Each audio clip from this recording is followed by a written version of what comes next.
By now you should know the reciprocal identities and the quotient identities. I'd like to derive a couple more identities. These will be called the Pythagorean identities. First of all, let's go back and look at the unit circle. Remember, the unit circle is a circle centered at the origin with a radius of 1. And here's our equation for our unit circle. So remember, given any angle, theta,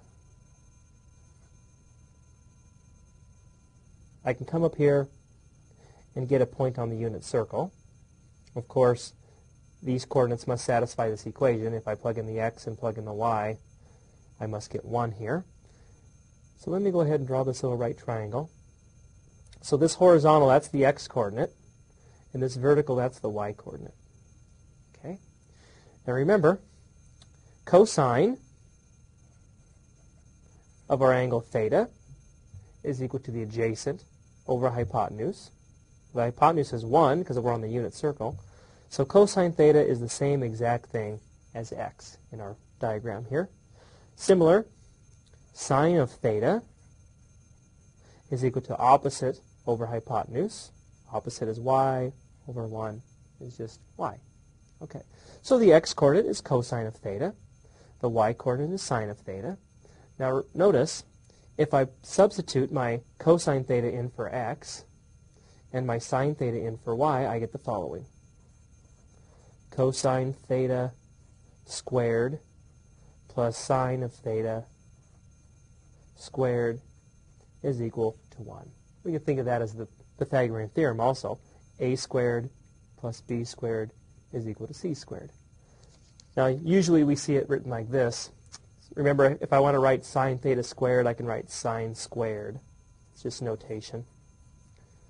Plus cosine squared. Usually you see the sine squared first, but it doesn't matter. And this will be our first Pythagorean identity. And it's called a Pythagorean identity because of the right triangle situation we have there. So that's our first one. Okay? There'll be 3. So here's the first Pythagorean identity. Write it down. Sine squared theta plus cosine squared theta is equal to 1. Okay? Now let's get another one. Why don't we divide each term? So let's divide each term by cosine squared and see what we get. Okay? So I'll divide this term by cosine squared. I'll divide this term by cosine squared. So we'll divide each term by cosine squared, and we'll try to simplify. Remember from our quotient identities, sine over cosine is tangent. So sine squared over cosine squared is tangent squared. Okay. Plus cosine squared over cosine squared, that's 1. And remember, 1 over cosine is secant. So 1 over cosine squared is secant squared. So if we can come up with the first Pythagorean identity, notice I can just divide through by cosine squared, and I get another one. So write that down. That's number 2. Tangent squared plus 1 is equal to secant squared. Okay? Well, we can get a third one. If we go back to our first.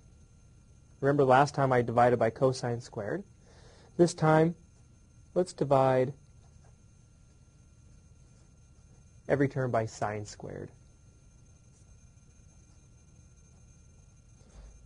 So I'll go through and I'll divide each term by sine squared. I'll simplify and we'll see what we get. Sine squared divided by sine squared is 1. Remember, cosine over sine, that's cotangent. So cosine squared over sine squared is cotangent squared. Now if that seems unfamiliar, go back and review the lesson on the quotient identity.